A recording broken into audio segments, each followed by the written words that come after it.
Welcome to Eastern Brush, Western Soul, a channel dedicated to exploring ancient books, East Asian ink painting, and the ways artistic traditions from East and West have tried to understand the world through their brushes. Today, we continue our journey into Haiquo 2 with Volume 3. This extraordinary work was created by the Qing Dynasty painter Huang and later entered the imperial collection during the Yongzheng reign, where it was known simply as the Fish Manual. It was cherished by emperors Qianlong and Jiaqing, remounted during the Qianlong period and eventually included in the Xiqing Baoyi catalog.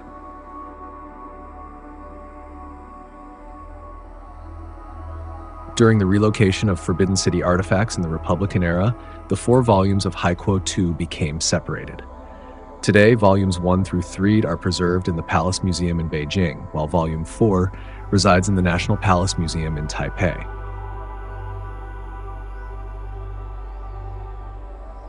Many of the creatures illustrated in this volume cannot be reliably identified today. Some may be based on secondhand accounts, misunderstandings, or even artistic invention. Our explanations in this episode are drawn strictly from the text of Haiquo 2 itself and do not represent modern scientific research, an important distinction to keep in mind as we explore these fascinating depictions from the past. Haiya, sea goose. In Haiquo 2, the sea goose is painted as a large water bird that roams close to the waves, its posture reminiscent of the familiar geese seen on land. Huang records it as a creature that often follows fishing boats, as if searching for scraps thrown from the nets. The name reflects the habit of ancient coastal people who borrowed land bird terms to describe unfamiliar seabirds.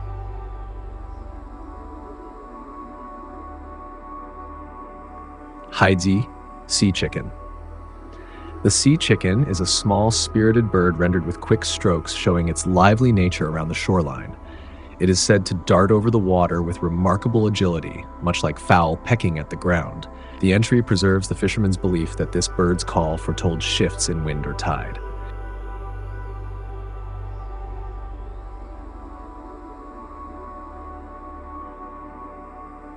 Sea swan. The sea swan appears as a pale, elegant seabird, its white feathers blending with the sea mist. Huang portrays it with a long neck and dignified bearing, qualities associated with purity and distance. According to the text, sightings of the sea swan were considered auspicious during long voyages.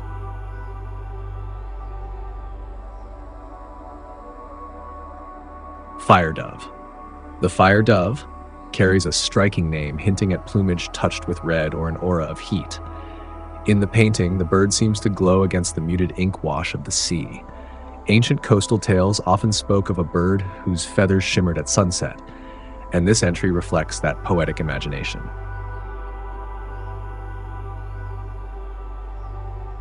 Swallow's nest of the sea. Here, swallow's nest refers not to birds, but to a curious marine growth shaped like the structures swallows build under eaves. Huang notes its delicate layered form, as if crafted by countless tiny threads. Coastal collectors treated these naturally formed nests as curiosities washed ashore.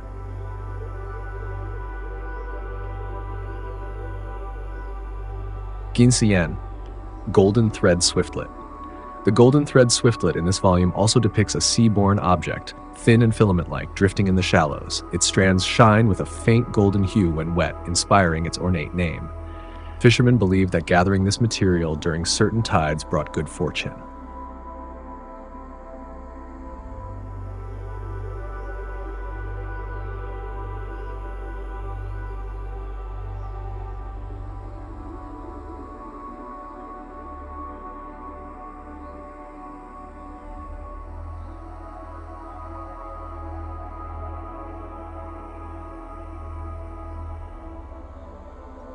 Haisuseno, mirage, over the sea.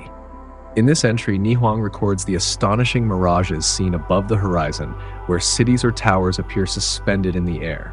He paints the phenomenon with soft, blurred silhouettes to express its unreal nature. Ancient viewers took these visions as signs from the realm of spirits or as wonders granted by the sea itself.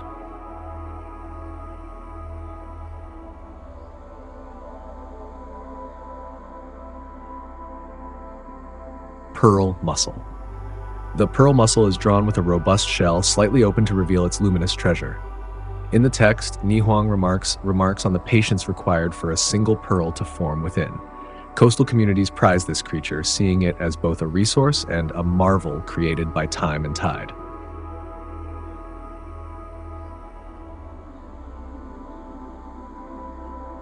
Matihi, horseshoe razor clam. This clam is illustrated with a rounded curve resembling the edge of a horse's hoof. Its body is long and smooth, suggesting its habit of burrowing deep in the sand. The artist notes that it appears after storms, when shifting sands reveal what was hidden beneath.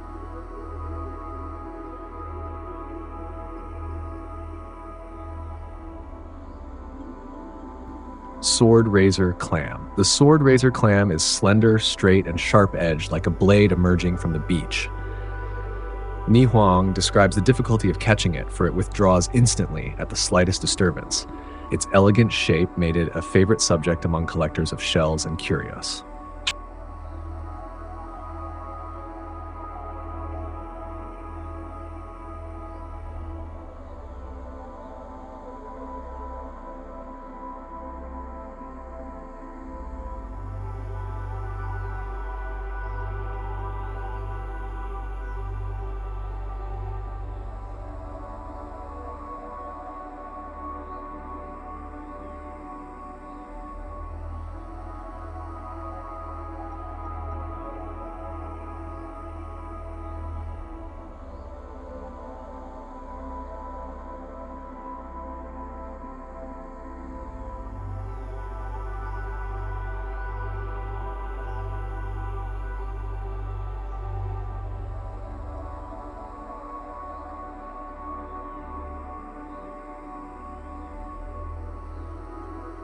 Giant clam. In Haiquo 2, the giant clam is celebrated for its size and striking ridged shell. The illustration emphasizes its immense weight and the vivid patterns on its surface. Ancient texts often marveled at how such a creature could anchor itself so firmly to the reef, resisting even the strongest waves.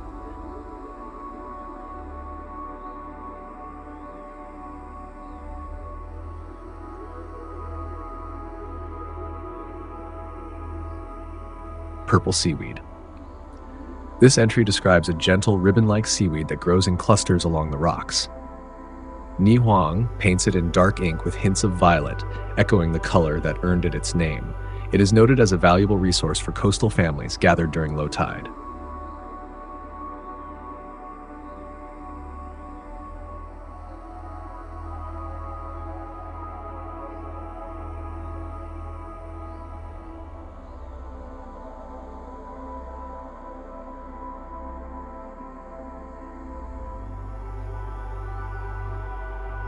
Sidusher, poison-absorbing stone. The poison-absorbing stone is depicted as a strangely textured object found near reefs or within tide pools. The ancient description attributes it with the ability to draw out impurities from food or water, a belief preserved in local lore. Its unusual surface and mysterious reputation made it a notable wonder of the shore. Sea salt. This section portrays the crystal forms of salt produced naturally as seawater evaporates. Huang describes the process used by coastal salt workers and the brilliance of newly harvested crystals. Salt is included as one of the sea's most essential gifts to human communities.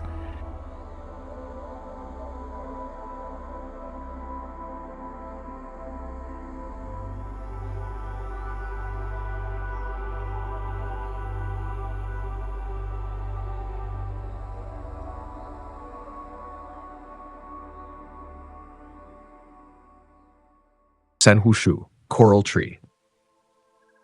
The coral tree is shown as an intricate branching form rising like a miniature tree from the ocean floor. Its hard structure and vivid color captivated ancient naturalists. In the painting, it appears as both a plant and a mineral, echoing the historical uncertainty about coral's true nature. Sisanhu, stony coral. This coral is dense, compact, and rock-like, spreading in uneven masses across the seabed. Huang depicts it with heavy ink to emphasize its weight and firmness. It serves as the foundation upon which many smaller sea creatures live, a detail that ancient observers found remarkable.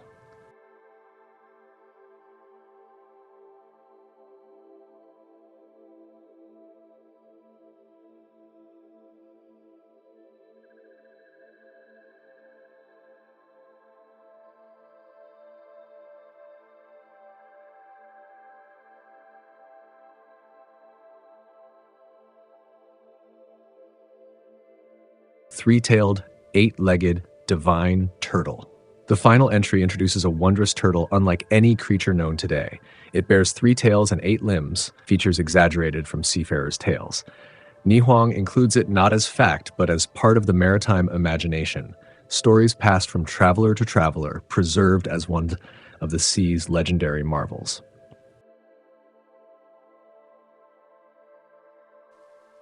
Thank you once again for joining us here on Eastern Brush, Western Seoul.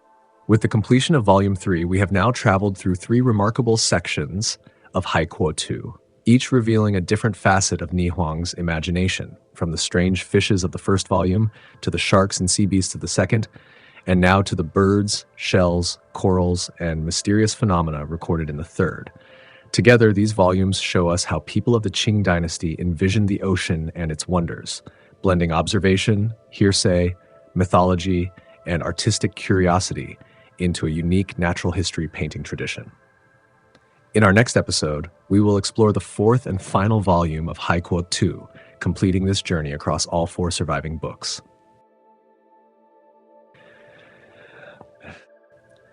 Thank you for watching and for sharing this exploration of ancient art and human imagination with us. We look forward to seeing you again soon.